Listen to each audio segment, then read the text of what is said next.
Hello friends, आप लोग कैसे हैं? आशा है सब बढ़िया और फिट होंगे। तो आज की शुरुआत एक बहुत ही खूबसूरत कृष्ण और अर्जुन के संवाद से करना चाहूँगी, जो कि इतना खूबसूरत संवाद है और आपको ज़रूर मोटिवेट करेगा। तो एक बार कृष्ण जी और अर्जुन के बीच संवाद चल रहा था। कृष्ण जी ने अर्जुन से कहा कि कल तुम्हें मछली की आँख पे निशाना साधना है, इसलिए अपना पूरा कंसंट्रेशन और एकाग्रता बनाए रखना। तो अर्जुन ने कृष्ण जी से कहा कि भगवान, सारा कार्य अगर मैं करूँगा तो आप क्या करोगे? क्या आप मेरी मदद नहीं करोगे?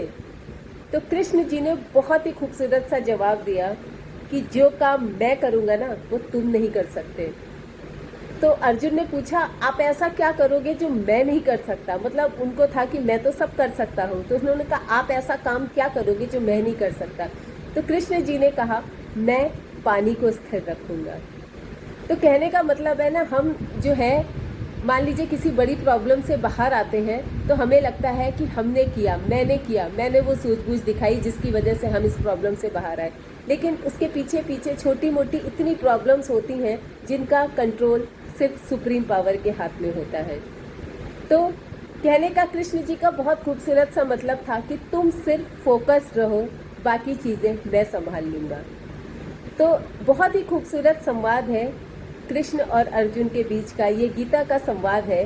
तो इस चीज़ से आप ज़रूर मोटिवेट होइएगा और फोकस रहिएगा अपना। आप चाहे कुछ भी काम करें, भक्ति करें, आप किसी कार्य में लगे हों, आपको पढ़ाई कर रहे हो, जो भी कर रहे हो, भगवान जी का यही कहने का मतलब था कि आपको सिर्फ और सिर्फ निशाने पे फोकस करना है, पीछे की चीज़ें मैं संभाल लूँ। और एक बहुत ही खूबसूरत संदेश आपको देना चाहूँगी जो बाबा बागेश्वर धाम ने दिया था, जिनकी बातें मुझे इतनी अच्छी लगती हैं कि उनका कहना था कि देखिए कितने वार होते हैं, सोमवार, मंगलवार, बुधवार, बृहस्पतिवार, शुक्रवार, शनिवार और रविवार, लेकिन एक 8वां वार है जो है परिवार।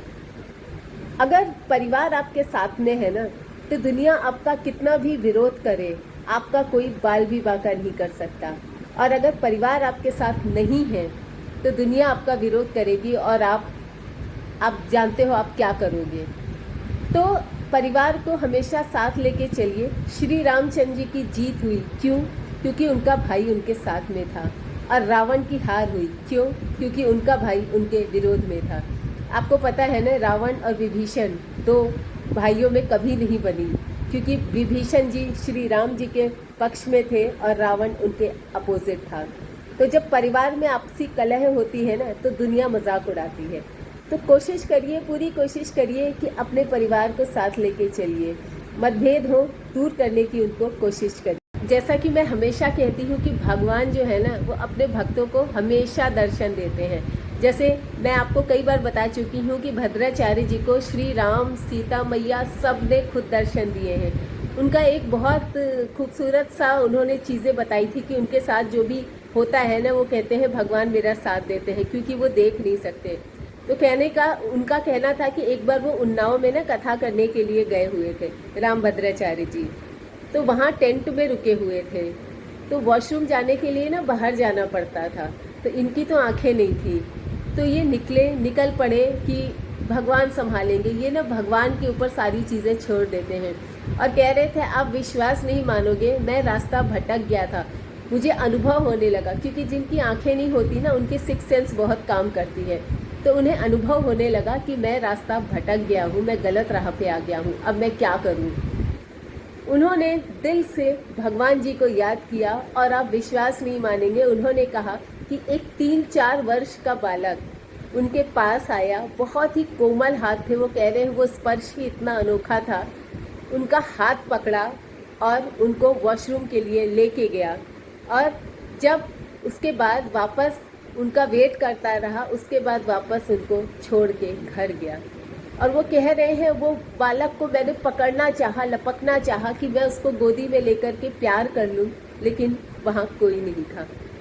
तो उनको तो इतने दर्शन हुए हैं ना भगवान के, क्योंकि वो इतने सिद्ध है ना, कोई छल नहीं, कोई कपट नहीं, सिर्फ राम भक्ति, राम राम राम। यही तो हमारे बाबा जी का भी कहना था कि आप राम राम राम का जप करते रहिए, दुनिया की सारी परिस्थिति से वो आपको बाहर निकालेंगे। क्योंकि राम का नाम सुनते ही हनुमान जी रोमांचित हो जाते हैं।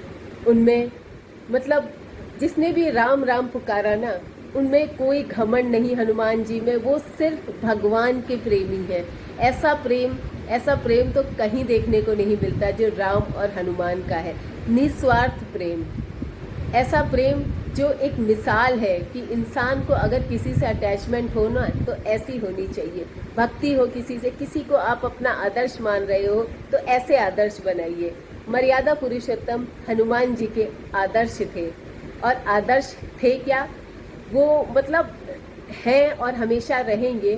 राम जी का नाम उनके लिए मतलब दुनिया का कोई भी काम वो भगवान राम जी का नाम किए बिना नहीं करते हैं। इसीलिए मैं बार बार बोलती हूँ कि आप जितना राम नाम जप करेंगे ना, हनुमान जी उतने करीब आपके आएंगे।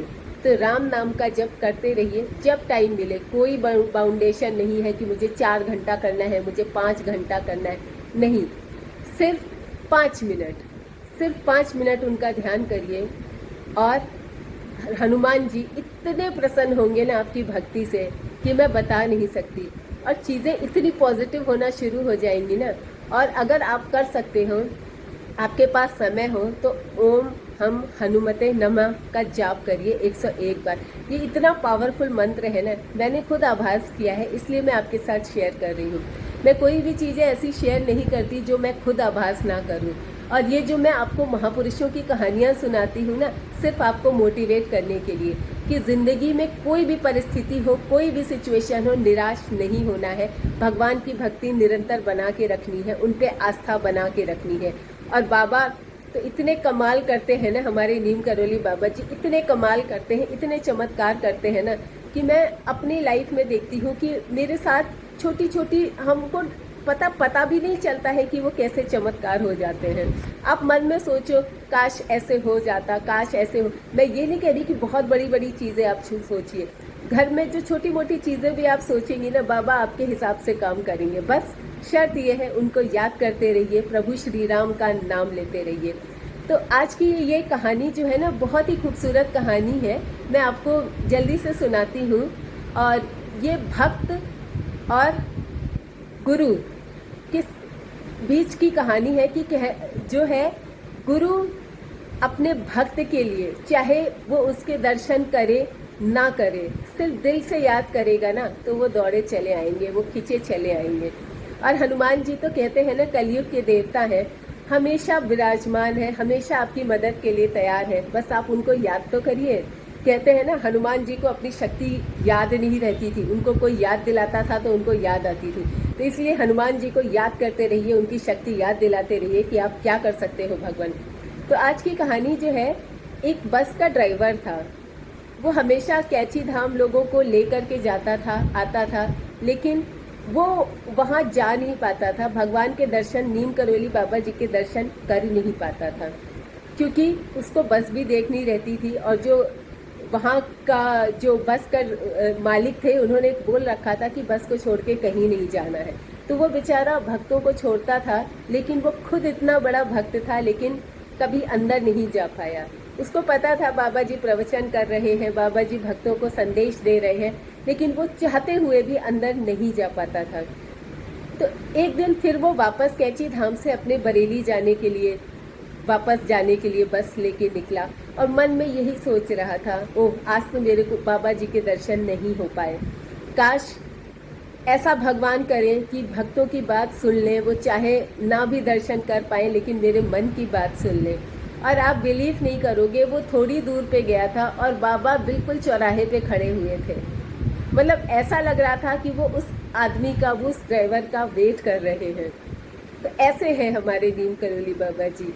सिर्फ ज़रूरी नहीं है कि आप जाएं, दर्शन करें, कुछ भी ज़रूरी नहीं है, बस दिल से उनको याद करिए, बाबा आपकी मदद करने के लिए तैयार हैं। उसके बाद वो तुरंत बस रोक के बस से उतरा और बाबा के चरणों में लेट गया। तो बाबा ने उससे कहा, मुझे याद कर रहे थे ना।